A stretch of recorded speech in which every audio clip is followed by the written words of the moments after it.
Do you know what?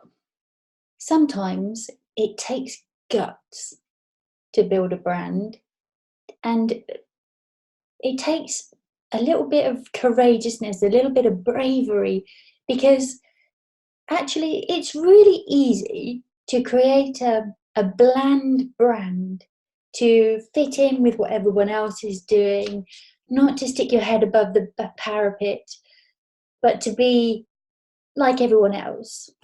You know, I, I was just talking this morning to a business and life coach, my customer, my client, and we're creating him a website.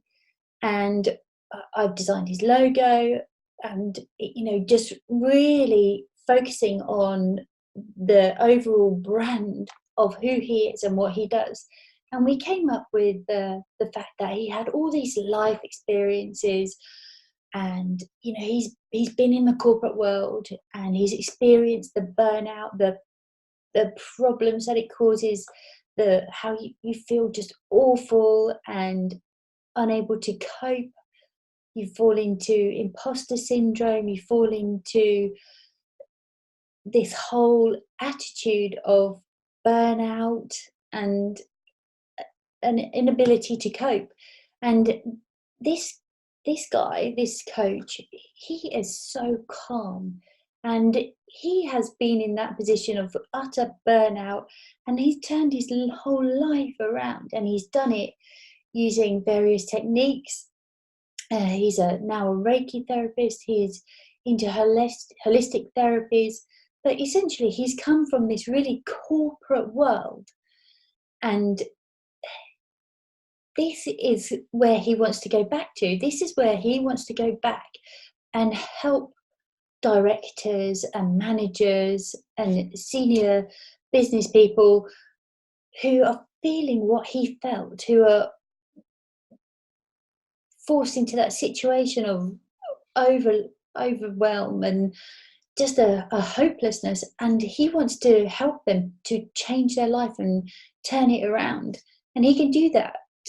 But when it comes to creating his website, he's given me the content, and I've looked at it and said,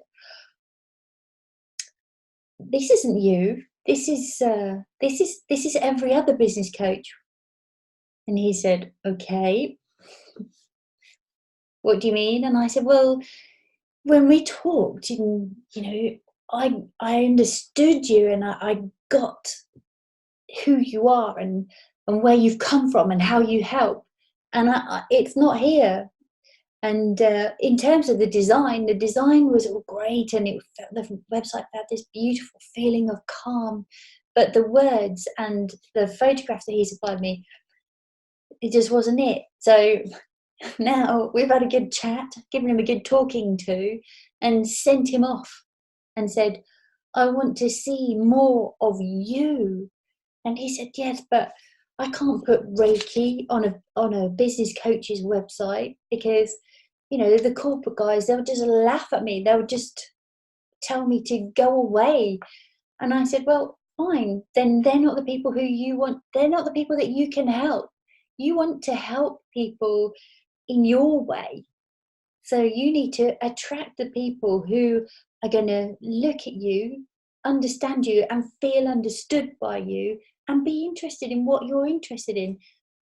That's going to make you happy. That's going to make you the best person placed to solve the people who come to you's issues, not by trying to be like every other Tom, Dick, and Harry business coach, but by being yourself and attracting those people who think that you can really help them."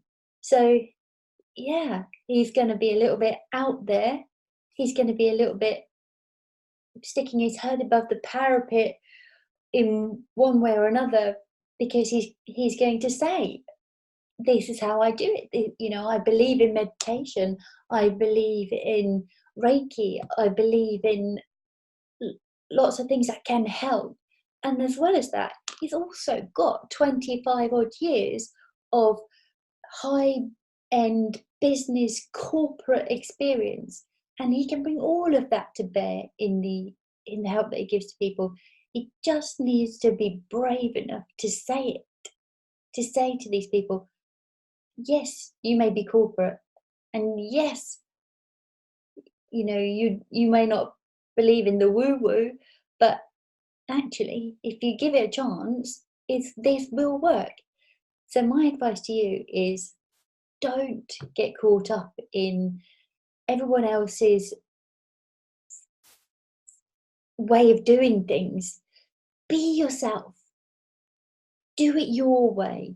Create your brand, because that's going to be the strongest brand it can be. Be yourself. And people, the right people, the people that want to work with you, the people that you can help the best, will be drawn to you if you do that. Hope that helps. And I'll see you next week.